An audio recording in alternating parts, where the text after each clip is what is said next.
السلام علیکم ورحمۃ اللہ وبرکاتہ۔ حضرات محترم، حضرت جابر رضی اللہ تعالی عنہ فرماتے ہیں، عطش الناس یوم الحدیبیہ ورسول اللہ صلی اللہ تعالی علیہ وسلم بین یدیہ رکوۃ فتوضأ منها ثم اقبل الناس نحوه قالوا لیس عندنا ماء نتوضأ به ونشرب الا ما في ركبتك فوضع النبي صلى الله تعالى عليه وسلم يده في الركوة فجعل الماء يفور من بين أصابعه كأمثال العيون قال فشربنا وتوضأنا قیل لجابر کم کنتم قال لو كنا 100,000 لکفانا كنا 15 حضرات محترم، اس حدیث پاک کا سیدھا اور سادہ ترجمہ یہ ہے کہ حضرت جابر رضی اللہ تعالی عنہ فرماتے ہیں، عطش الناس یوم الحدیبیہ کہ لوگ حدیبیہ کے دن پیاسے ہوئے، ورسول اللہ صلی اللہ تعالی علیہ وسلم بین یدیہ رکوۃ، اور نبی کریم رؤوف الرحیم خاتم النبیین صلی اللہ تعالی علیہ وسلم کے سامنے ایک ڈول رکھا ہوا تھا، فتوضأ منها، تو نبی کریم صلی اللہ تعالی علیہ وسلم نے اس کے ذریعے سے وضو فرمایا، ثم اقبل الناس نحوه قالوا، پھر لوگ اس پانی کی طرف متوجہ ہوئے اور عرض کی، لیس عندنا ماء نتوضأ به ونشرب الا ما في ركبتك، کہ یا رسول اللہ صلی اللہ تعالی علیہ وسلم، ہمارے پاس اتنا پانی موجود نہیں ہے کہ جس کے ذریعے سے ہم وضو کر سکے اور پی سکے، الا ما فی رکبتک، سوائے اس پانی کے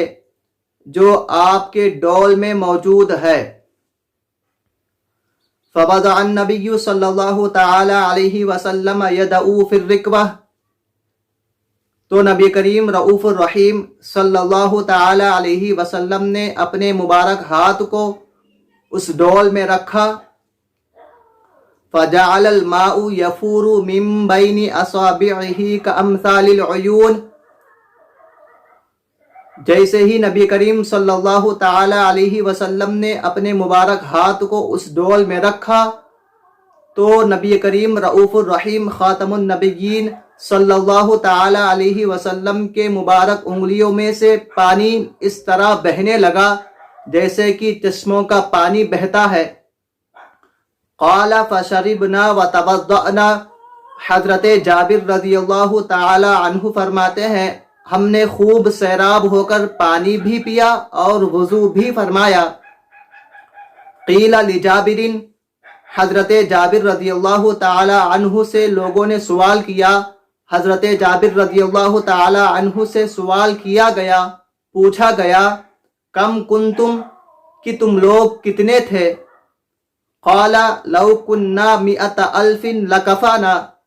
حضرت جابر رضی اللہ تعالی عنہ فرماتے ہیں، اور آپ کا عقیدہ اس بات سے ظاہر بھی ہوتا ہے، حضرت جابر رضی اللہ تعالی عنہ فرماتے ہیں، لو كنا 100,000 لکفانا، اگر ہم 1,00,000 بھی ہوتے تو وہ پانی ہمیں ضرور کفایت کر جاتا۔ كنا 15 ہم صرف 1500 تھے۔ حضرات محترم، یقین جانیے نبی کریم رؤوف الرحیم صلی اللہ تعالی علیہ وسلم کو اللہ سبحانہ و تعالی نے بے شمار اختیارات اور بے شمار معجزات عطا فرمائے ہیں۔ یہی وجہ ہے کہ نبی کریم رؤوف الرحیم خاتم النبیین صلی اللہ تعالی علیہ وسلم اگر چاہیں تو اپنی مبارک انگلی کے ذریعے سے چاند کے ٹکڑے کر دیں، اور اگر چاہیں تو اپنے مبارک انگلیوں میں سے پانی کے چشمے جاری فرما دیں۔ حضرات محترم اس حدیث پاک کا حضور سیدی اعلیٰ حضرت مجدد دین و ملت الشاہ امام احمد رضا خان فاضل بریلوی رضی اللہ تعالی عنہ مفہوم بیان کرتے ہوئے اپنے اشعار میں یوں تحریر کرتے ہیں: انگلیاں ہیں فیض پر ٹوٹے ہیں پیاسے جھوم کر، انگلیاں ہیں فیض پر ٹوٹے ہیں پیاسے جھوم کر، ندیاں پنجاب رحمت کی ہیں جاری، واہ واہ ندیاں پنجاب رحمت کی ہیں جاری، واہ واہ وما علینا الا البلاغ۔ حضرات محترم، ایک ضروری درخواست یہ ہے کہ اگر آپ کو ویڈیو پسند آئے تو ویڈیو کو لائک کریں اور اپنے فرینڈ سرکل میں اس ویڈیو کو زیادہ سے زیادہ شیئر کریں، اور اگر آپ حضرات ہمارے اس چینل پر نئے ہیں تو چینل کو سبسکرائب بھی کر لیں۔ السلام علیکم ورحمۃ اللہ وبرکاتہ۔